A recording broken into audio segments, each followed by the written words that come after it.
নমস্কার বন্ধুরা, চলে আসছি বন্দনা রেসেলে। আজকে গরমের দিনে খাবার মতো একটি একদম মজাদার রেসিপি নিয়ে আমি আসছি, যেটা হলো দই বড়া। গরমে কার না ভালো লাগে বলুন দই বড়া খেতে? বাইরে কখনো শপিং বা কোথাও ঘুরতে গেলে মনে হয় কোনো একটা রেস্টুরেন্টে ঢুকে একটু দই বড়া মিলে কি ভালো হতো দই বড়া খেতে। তো ঠান্ডা ঠান্ডা দই বড়া খেতে ভীষণ ভালো লাগে, তাই আমি আজকে দই বড়া রেসিপি নিয়ে আসছি। খুব সহজ পদ্ধতিতে বানাবো। আমি এখানে নিয়ে নিচ্ছি খেসারি ডাল, নিয়ে নিলাম আমি 200 গ্রাম। অনেকে আবার এই ডালটাকে বিউলি ডাল বলেও বলে। তো যেই ডাল দিয়ে আমরা ধোসা বা ইডলি বানাই, সেই ডাল দিয়ে আমি এখানে নিয়ে নিলাম। রাতে ভিজিয়ে রেখেছিলাম ডালকে। ডাল না হলেও আপনার 8 থেকে 9 ঘন্টা ডালকে ভিজিয়ে রাখতে হবে। তা আমি রাতে ধুয়ে ভালোভাবে পরিষ্কার করে ভিজিয়ে রেখেছি। নিয়ে নিচ্ছি এখন মিক্সিং জারে। পুরো ডাল আমি একসাথে মিক্সিং জারে এখন দিয়ে দিচ্ছি। আর এখানে আমি জল দেব না, জল না দিয়ে আমি ডালটাকে এমনি খালি বেটে নিলাম। আপনারা চাইলে এখানে 2টো কাঁচা লঙ্কা আর একটু এখানে আদা টুকরো দেওয়া যায়। তা আমি আজকে এমনি বেটে নিলাম। নিয়ে আমি এখন একটি বাটিতে আমি নিয়ে নিয়েছি, সব ডালগুলোকে নিয়ে নিলাম দেখুন। আর দিয়ে দিচ্ছি আমি সামান্য পরিমাণে আমি দিচ্ছি এখানে নুন দিয়ে হাতটাকে একটু যেভাবে দেখালাম সেভাবে করে ভালোভাবে ফেটাতে লাগবে।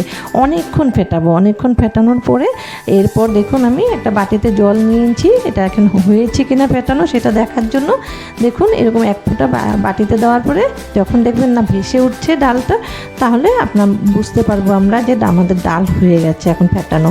কড়াই বসিয়ে দিয়েছি, কড়াইয়ে গরম তেল বসিয়ে দিয়েছি।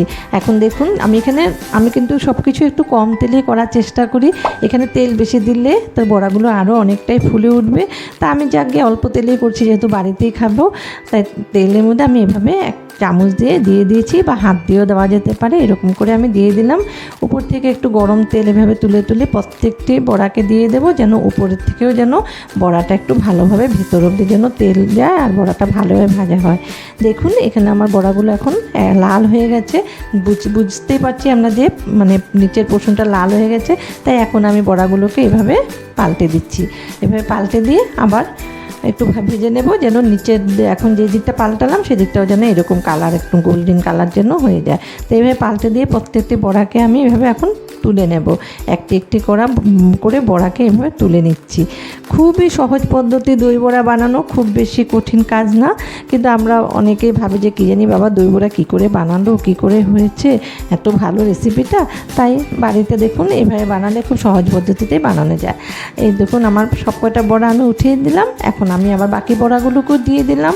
বাকি কয়েকটা বড়া ছিল সেগুলোকে দিয়ে এভাবে উপর থেকে আমি আবারও তেল দিয়ে দেবো। দিয়ে ভালোভাবে ভাজা করে নেব, 2 পাশ ভাজা করে। দেখুন প্রত্যেকটি বড়া আমার এখন হয়ে গেছে। বড়াগুলো রেডি হয়ে যাওয়ার পরে বড়াগুলোকে একটু ঠান্ডা হতে দেব। ঠান্ডা করে আমি একটু এখানে একটা বাটিতে জল নিয়ে নিলাম।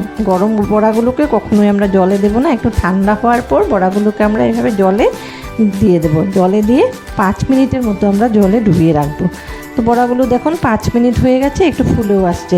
এখন প্রত্যেকটি বড়াকে এভাবে তুলে হাতের তালুতে নিয়ে আস্তে করে চাপা দিয়ে আমরা জলগুলো ঝেড়ে নেব। দেখুন প্রতিটি বড়া একটু একটু করে বড়া আমরা এভাবে তুলবো হাতে এভাবে হালকা করে একটু প্রেসার দেবো। বড়া হাতে যে জল ঢুকেছিল সেই জলগুলো যেন বেরিয়ে যায়। তো এইভাবে করে আমি প্রত্যেকটি বড়াকে নিয়ে নিচ্ছি। আমি আরেকটি পাত্রে দই নিয়ে নিচ্ছি। এখানে আমি আজকে মানে কেনা দই দিয়ে করছি। অনেক সময় বাড়িতেও দই থাকে, সেই দই দিয়ে করি। বাড়ির পাতা দই দিয়ে করলে আরও বেশি ভালো হয়। আজকে আমার কাছে ছিল না, তাই আমি দই বাজার থেকে নিয়ে আসছি।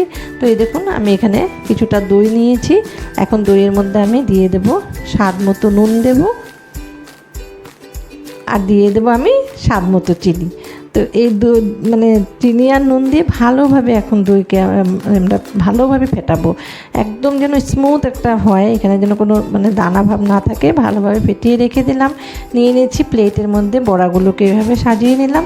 উপর থেকে আমি দিয়ে দেবো আমি এখানে দই দিয়ে সবগুলোকে ভালোভাবে এভাবে কোট করে নেব। প্রত্যেকটি বড়ার মধ্যে যেন খুব ভালো করে যেন দই পড়ে। তো দেখুন আমি পুরো প্লেটের মধ্যে এভাবে দই দিয়ে দিয়েছি। উপর থেকে একটু ভাজা মশলা দিয়ে দিচ্ছি। ভাজা মশলার মধ্যে কিছুই নেই, এখানে একটা জিরে আর ধনে ছিল, সেগুলোকে আমি ভালো করে একটু শুকনো করে ভেজে পাউডার করে নিয়েছি। উপর থেকে একটু তেঁতুলের মানে মিষ্টি চাটনি ছিল, আমি এই তেঁতুলের চাটনিটা বাড়িতে বানিয়ে রাখি। আমি এটা রেসিপি পরে দিয়ে দেবো আপনাদেরকে। একটু মিষ্টি চাটনি দিয়ে দিয়েছি, যদি না থাকে তাহলে আপনারা একটু সসও দিতে পারবেন, টমেটোর সস দিয়ে উপর থেকে এভাবে একটু ঝুরি ভাজা দিয়ে রেডি বা সাজিয়ে নিলে রেডি হয়ে গেল দই বড়া। তো এইভাবে আপনারাও দই বড়া বানাবেন গরমে বাড়িতে, বানিয়ে বাড়ির সবার সাথে খাবেন, এনজয় করবেন। আর আমার রেসিপি যদি ভালো লাগে তাহলে লাইক, কমেন্ট, শেয়ার করবেন।